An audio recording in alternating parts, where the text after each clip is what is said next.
few things that, just minor things that we know, like clockwork that we were talking about on the break, was like, you know, finding your tempo, finding the key of the record, jumping into your session, which is absolutely critical and can be handled with something like this. Let me grab my drive. I unplugged it, so let me grab my Oh, drive. you got it? Yeah, Okay. let me grab it real quick. But so basically, while he gets that, like this plug-in mixing key, it's only a couple dollars, and it's basically a lifesaver for people that are at any level in this game. If you're recording yourself, if you're one of us, like we always refer to this just to keep things going and keep things efficient and fast.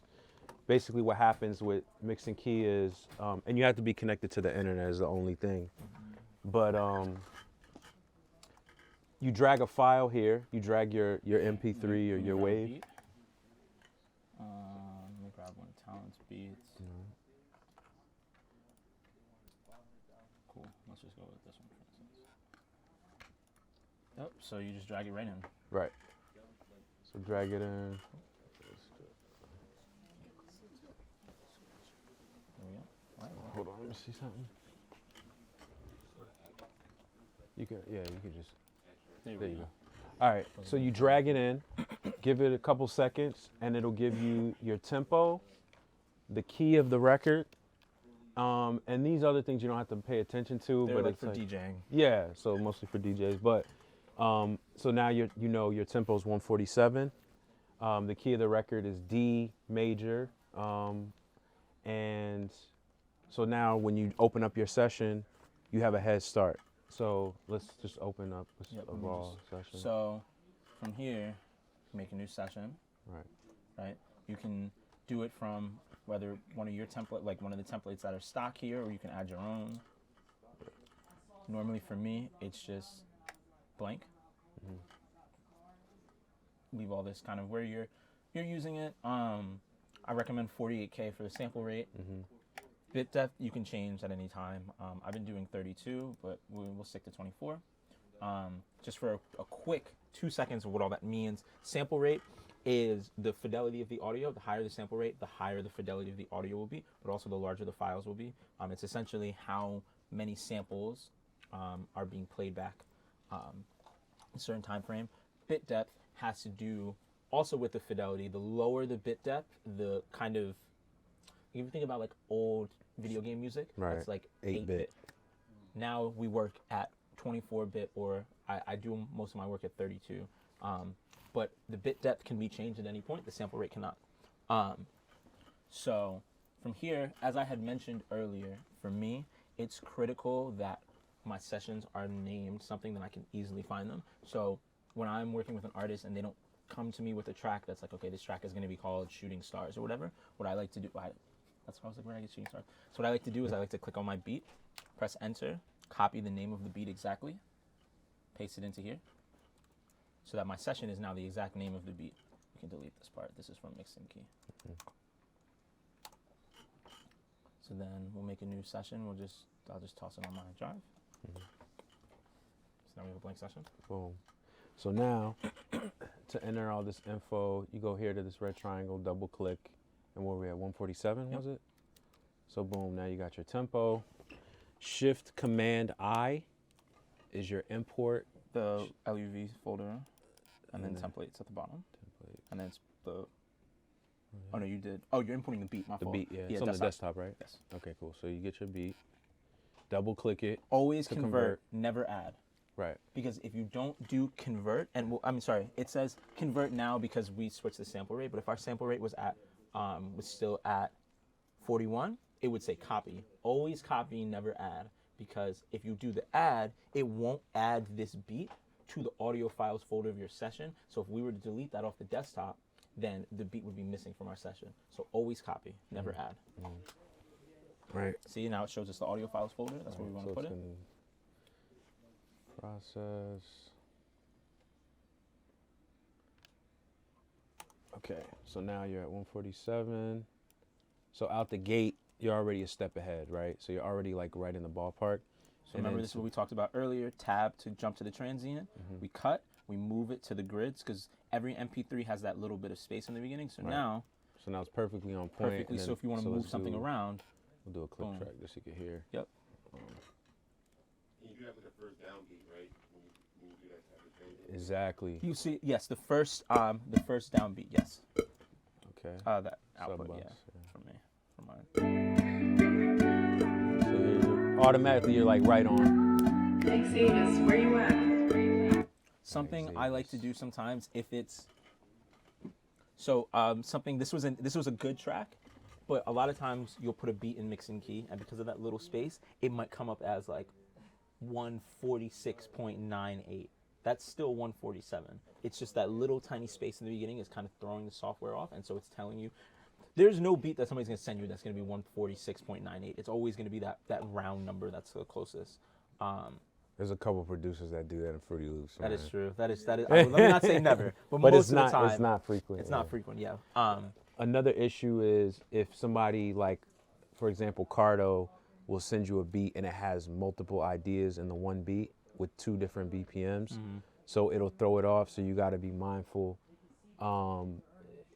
Where when you import it and you put the BPM and it looks way off, I would just do a quick playthrough throughout the beat to see if there's any tempo changes or switch ups. Similar to what we talked about earlier about the key being different on that one beat that I had, and then we double checked to make sure it was still good for the rest of the track.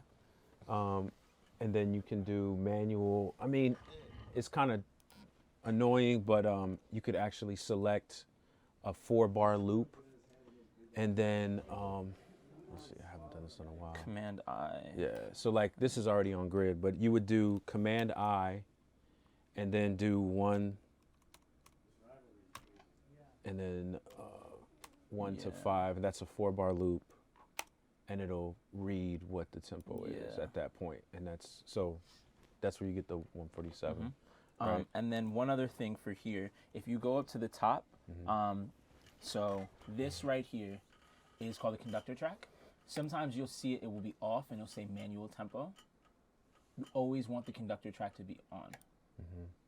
Because if it's not, you're locked into that tempo and you can't change it ever, right? So you wouldn't be able to change the tempo of the beat. You wouldn't be able to adjust it at all. So we always want to make sure we are not using manual tempo, that we're always using the conductor track, right? Yeah, so to speed it up, and his point about Elastic Audio and Pro Tools, it's gonna sound trash. Yeah.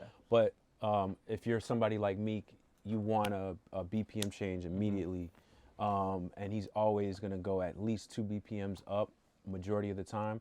So what you do is you put your track, once you have your tempo, everything's perfect on grid, you go to polyphonic right here, right?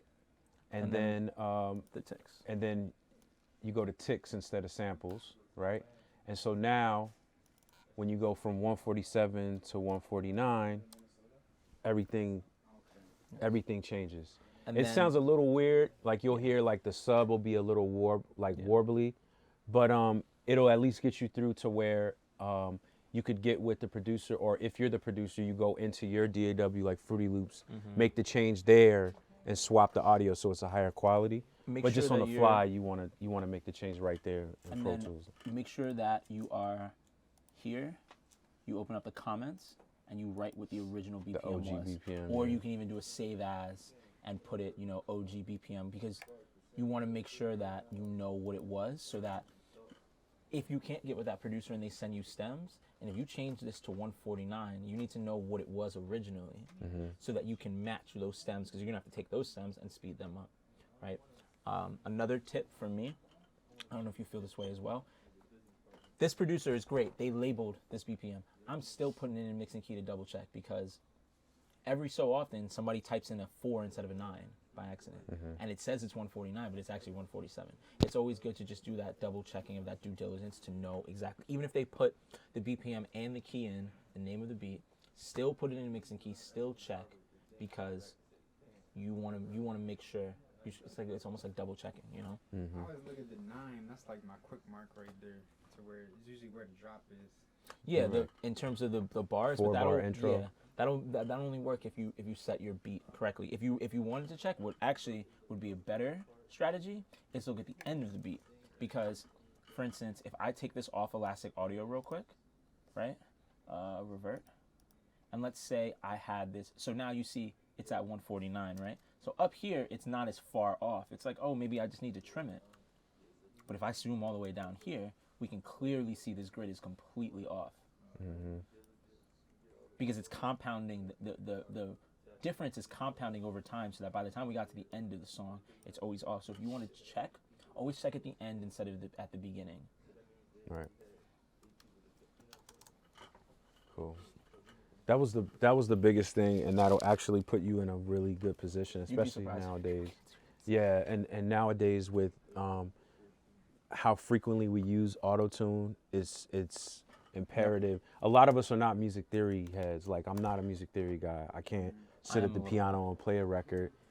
Ben's a music theory guy. Like, so they give us these tools to give us shortcuts and make us more efficient. So just know what you have access to and be able to use it. So then from here, you open up AutoTune.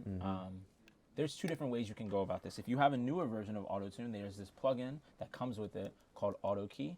I don't necessarily like this plugin for finding the key. I think it's a little bit inaccurate, but what it'll allow you to do is you click on this arrow right here, and then you could put the key in. D minor, for instance. What was this one? D major. D major. So D major is also B minor. Yeah. Both the same. So then you hit send to AutoTune. I like to hit it a couple times because I've had issues with it just hitting it once, so I'll click it 4 or 5 times. Now if I open up my AutoTune plugin, there it is. But if not, you just open up your AutoTune plugin, you put your key in, C, whatever. It's usually major or minor. And then now you're set. Right. There's also other options. You could, set it down here. But you could like set it over here. But the easiest way is to just do it right here. Yeah. And then kind of have your settings. If this is something you might want to write down, for a singer, the best starting spot for somebody that's doing like a pop record is 20, 20, 20. So 20 here. I usually don't use the flex tune because it's usually on classic, which makes it sound like the older version of AutoTune. But if you choose to use it, I go 20 there, 20 there, and 20 here. This is a good spot to start for a singer that's doing a pop sort of record. It's 20, 20, 20. For a rapper, a great place to start is 5 and 5. 5 over here, 5 over here. Not 55.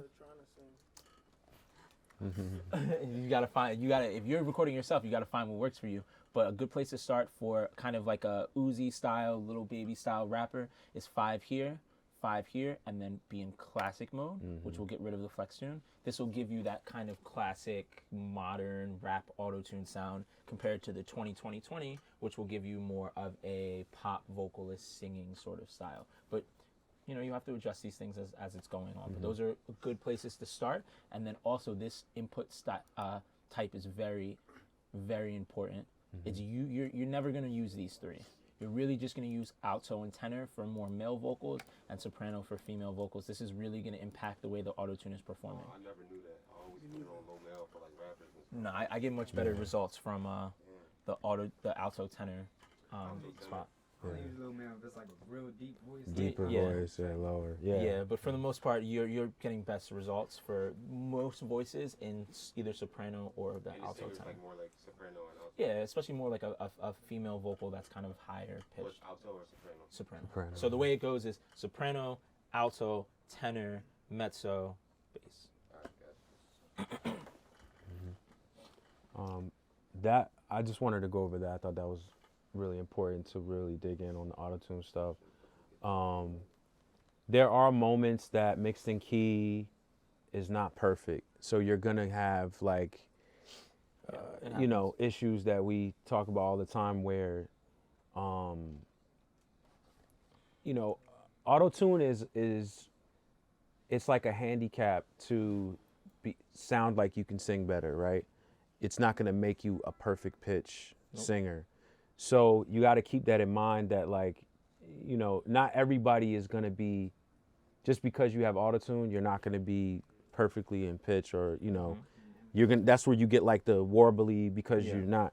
So what I would do to practice, and this is one of the owners of AutoTune recommended to me because I had issues in the past, is when you have the pitch, everything is right, the key is right, take one of your earbuds off, like one of your headphones off, listen to how you really sound when you're trying to sing. It's important. You know what I'm saying? Because like while you're complaining about the AutoTune, you may not be singing good. You know what I'm saying? Like 9 times out of 10. Good vocals. Try your best. Not saying you're gonna be perfect and sound like Mariah Carey or John Legend, but try your best to get your singing voice in pocket. You know what I mean? Like try better, like to sing more in key and get yourself where it could catch. For a singer, there's 4 qualities of a good vocal. There's key, there's pitch, there's timbre, there's timing, and there's tone. Those are the 4 T's, right? Pitch we can fix. You can fix it. Pitch and timing are very easy to fix. Timbre is what makes my voice different than Cruz's voice. His voice is deeper than mine is. That's what the timbre of your voice is. I can't really do anything about that. And the most important thing is your tone. I can't fix your tone. I can fix the pitch. That's why when you hear a song, for instance, like Rebecca Black's Fridayy, that's why it sounds so robotic. All those notes are perfect. They're all right, but the tone is off. And that's what separates a good singer from a bad singer, is the tone of their voice. So sometimes it might not be a pitch problem. You need to work on your tone. And there's nothing that me or you can do to change somebody's tone. It just is what it is, unless they want to work on it. There's stuff in post after the record's cut and you get as best of a take as you could get. You could get like a Melodyne, or you could use Waves Tune to manually fix certain notes. Vibrato and you could do that. You know what I'm saying? Do a little surgery after. It's going to take a little time, and there's nothing wrong with it, right? You want the record to sound as perfect as possible, and so that's a tool that you have access to as well. So Melodyne, Waves Tune, work really well. The stock one in Logic works very well as well. Yeah, I haven't used that one. The Flex Suite in Logic works pretty well. Yeah. Right. Yes. What if you're working with a singer that needs auto-tune, but they tell you they don't want no tune? Like, how do you handle that? What I would do is I would have it, as long as you have the right key and the right settings to not throw off their performance, I would just have the retune speed at like 20 to 30, like, you know what I mean? 50 even. Yeah, if they can really sing, you could dial it back, like you said, like 50. When I was with Jasmine, whatever. I would toss it on a little 50, 60, just for a little bit of like just keep the it super feel. tight. You just get the feel, But if you have a rapper, this is something I deal with. Always have the tune set. I'll have a moment, we'll be in the studio where he'll be like, I don't want any auto-tune on this record. And then halfway through the record, he'll be like, now I want to sing. There's no time in that moment to go back and put the beat back, and it's just always good to get into the habit of doing it first, having it set, even if you have it bypassed, that just in case they change their mind halfway through, you turn it on, you're ready. Yeah. You know what I'm saying? Well, that's where mixing key helps a lot, because you already have the key just in case. Exactly. You got auto-tune on standby, have it bypass where you can engage it when you need it. Yes, but don't wait. If you have a client that you've been working with that is known to use auto-tune and today they decide not to, don't wait until they tell you to put it on to then try to put the beat back in mixing key. Just do it from the beginning and just have it on standby the whole time, just in case. Right. I got a tip for the auto-tune. What I usually tell like the artists that have trouble with it to like hum along to the beat, so they could get like the idea of how the tune would react to their voice, and then from there, plug the words into the flow basically. That like helps me out a lot. Yeah, like, and that works with certain level. Like there's certain artists, there's a way that you have to communicate to them where you're not telling them that they're wrong. So that helps. It's like, yo, this is a trick that you could use. But if you're saying it in a way that you're trying to be aggressive, like, yo, you don't know how to sing or whatever, you're going to have a rough session. Yes, you are. You know what I'm saying? Like, if you sound like you trying to be combative, like, yo, if somebody complain about autotune, like, yo, you the problem. It ain't the autotune. You can't sing. All right. That might be your last session. You know what I mean? Or you're going to have a big problem with the artist. Like, just be mindful how you deal with issues in the studio just in general. Auto-tune is a big one, like, for guys that are just trying to get comfortable with auto-tune and just try to keep up kind of with the wave or whatever. Just be mindful that it's something that they're trying to do creatively and you want accept like, yo, they're just trying something new. Let's try to help them sound the best they can sound, and coach them and guide them in a way where you're making it their idea. You know what I mean? That's really the key. You plan it in a way you make it their idea. Songs you could drive them too, like make a reference real quick, just like, hey, look, Yeah. you know. And then you can do little things to make the auto-tune experience a little bit better. A little reverb will help. A little verb will help. A little filtering, whether you're cutting out a little bit of the highs or a little bit of lows, making it sound a little, not fully telephone, but just a little filtering will help kind of, especially if it's somebody that's not as experienced with it, that'll kind of help nudge the process along. I always, a little bit of reverb with the auto-tune really does help kind of give it a little bit more of a natural feel for somebody who hasn't kind of, because it's a different kind of, it takes a little practice to sing into it, you know?